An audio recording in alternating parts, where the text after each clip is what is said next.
مطعم جربته في اسكندريه وكان في مقارنه وخسر، لقيته فتح 3 فروع هنا في القاهره، فقلت لا بقى لازم اجربه تاني واديله فرصه تانية. هو 5 روستر. جبت من كل حاجه في المنيو. قبل ما ندوق الحاجات العاديه اللي متعودين عليها من بتوع الفرايد تشيكن، هو عامل حاجه غريبه اسمها سوبر ريزو. سوبر ريزو ده ممكن تختاروا باربيكيو عادي زي الريزو العادي، وممكن تختاروا رانش، وممكن تختاروا تشيز رانش. فانا هنا النهارده اخترت ريزو تشيز رانش. فانا نفسي جدا يعني ايه التشيز رانش ده، ازاي هيبقى ريزو بس بطعم تاني غير الريزو. سوبر ريزو ده ب125 جنيه. شكله حلو بصراحه وحجمه كبير. تعالوا ندوق ونقول بسم الله. لا تاني تصدقوا طعمه حلو جدا جدا.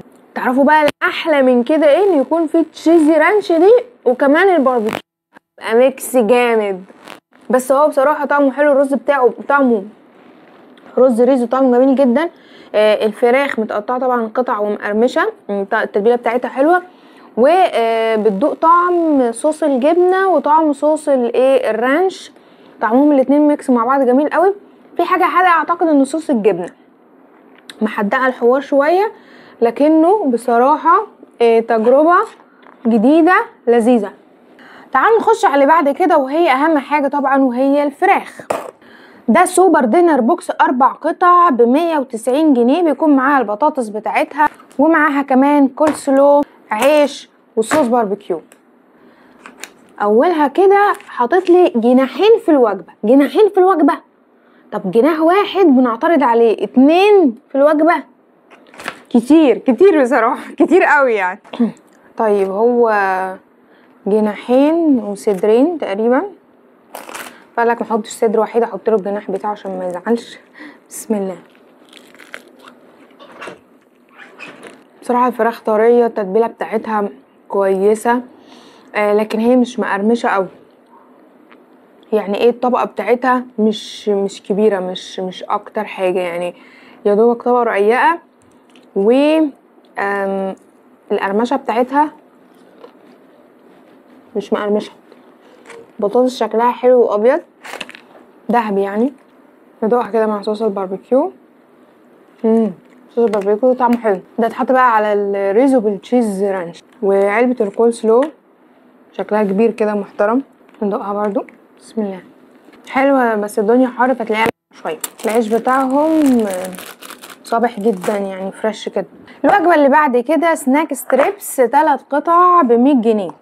اسعاره الصراحه معقوله، ولحد دلوقتي جوده الحاجه برضو معقوله وحلوه. ده 3 قطع ستريبس حلوين كده ومتختخين، ومعاهم بطاطس ومعاهم عيش، بس دول معاهمش بقى كول سلو. تعالوا نقول بسم الله. انا طالبه كل ده عادي مش حار. الستريبس حلوه قوي، الستريبس احلى من الفراخ، بس هي نفس التتبيله، ولكن الستريبس مقرمشه اكتر، فيها الكفر بتاعها يعني ماسك نفسه اكتر، او مقرمش بزياده شويه، وطريه قوي من جوه، فمظبوطه بصراحه. البطاطس بتاعته عجباني لان هي لونها ذهبي وفاتح ونضيفه. الوجبه دي حلوه قوي كسناك فعلا. البتاع ده حلو عشان صابح. بصوا خلينا نتفق ان لحد دلوقتي هو الكواليتي بتاعته عامله زي الكواليتي اللي دقتها في اسكندريه، وتقريبا نفس الطعم بالظبط. بس اللي خلاه في اسكندريه ما يكسبش انه البركه كان اعلى منه في حاجات معينه، بس ده مش معناه ان هو كان وحش، لا هو لحد دلوقتي بصراحه حلو، نفس الناس اللي موجوده في القاهره جدا.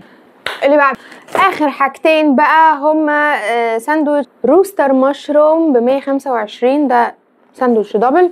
وتويستر اللي بيتباع في كل حته ب70 جنيه. الاسعار حلوه ولا دي اسعار المنيو، ولا هو حط عليها ضريبه ولا ايه؟ بس هو مش غالي صراحه. طيب تعالوا نشوف روستر مشروم. غالبا انا ما بجيبش سندوتشات الفراخ بالمشروم. المشروم ده بيليق مع اللحمه اكتر، بس قلت اجرب يعني. وجبته ايه دبل. ايه ده حاطط مشروم ني. طب نفتح التاني لحد ما نشوف موضوع المشروم الني ده. حجمه ايه كبير كويس. دول انا طالباهم سبايسي عشان اجرب طعم السبايسي، وفي حد اقترح عليا اني اقسم السندوتشات كده بالسكينه عشان نشوف شكلها ومكوناتها من جوه.